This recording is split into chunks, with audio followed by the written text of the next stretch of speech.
Hello. Today I want to talk about the God word.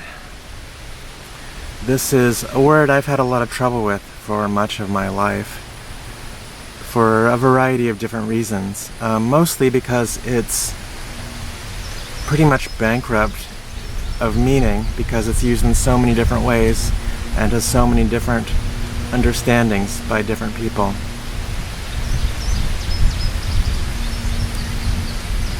For a lot of people, they prefer words like source or spirit, the great spirit, the universe, the multiverse, and those are all closer to the truth in a lot of ways, I think. In essence, God is a superset of the multiverse, or the multiverse in totality, because I think what most people don't understand is God is not separate from ourselves. There is no separation between God and ourselves.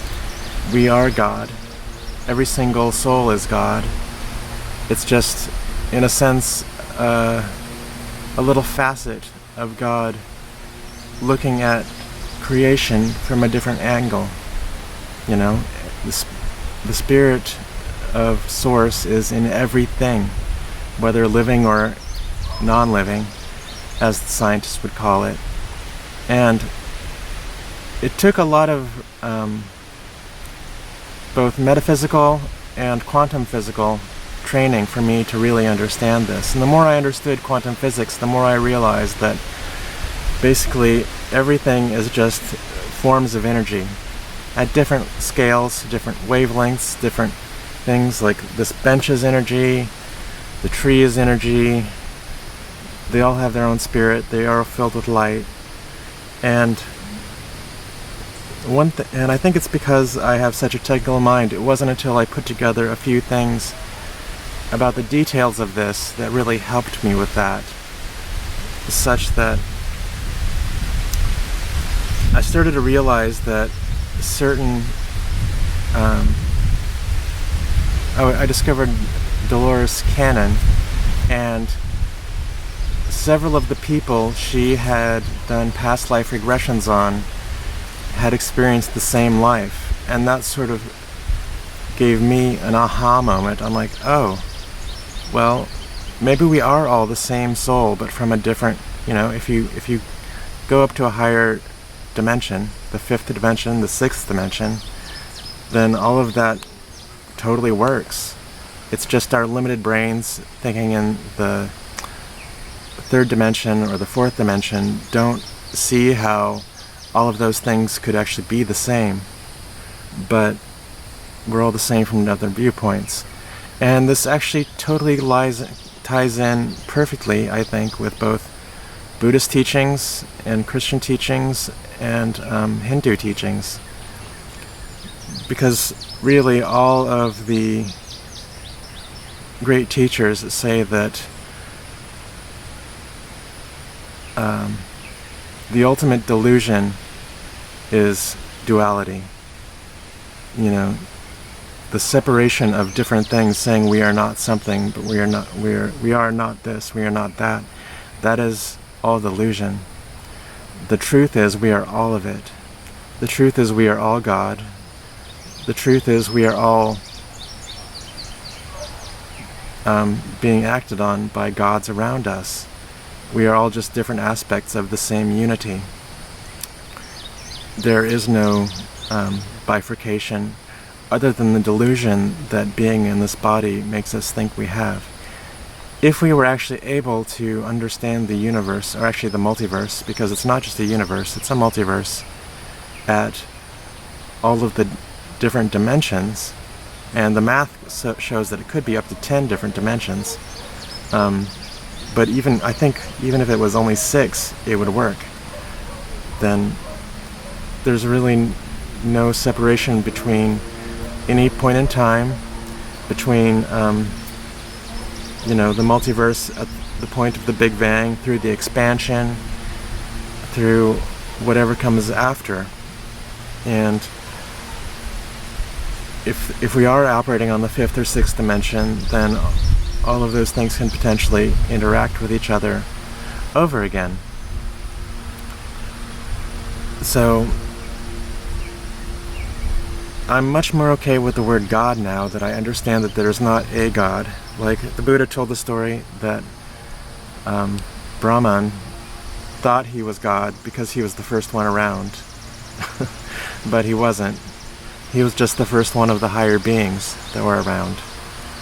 But the true nature of reality is that they are all integrated and that they are all conscious. One of the great tragedies I see with today's quantum physics and physicists in general is that they have an enormous anathema to believing in the consciousness or the possibility of consciousness in the world around them.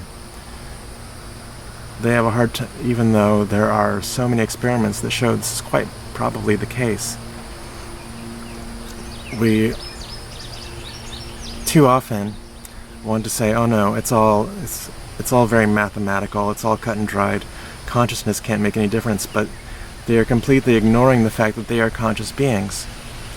They are ignoring the ability they have to reason, and they are ignoring the ability they have to have thoughts about how things are. So I think the more we realize that God is not separated from us, but He's you and the person next to you and your cat and your car or your the planet. The planet has her own spirit as well. The planet's on her own journey. Every single rock has spirit, and they are all just little fractions of the totality and oneness that is God. There is no God that is outside of ourselves, and there is no God that is aligned with one side of people or another. It doesn't work like that. They are not. The totality of existence is not playing sides. It's playing all the sides. It's doing all the things because it wants to see what all the options are. It's sort of like a limitless simulation of all the options. If you could change every single variable and see what happens, why not try it? Why not? So now I feel if you feel like a little bit more comfortable with the term God, because I know I do.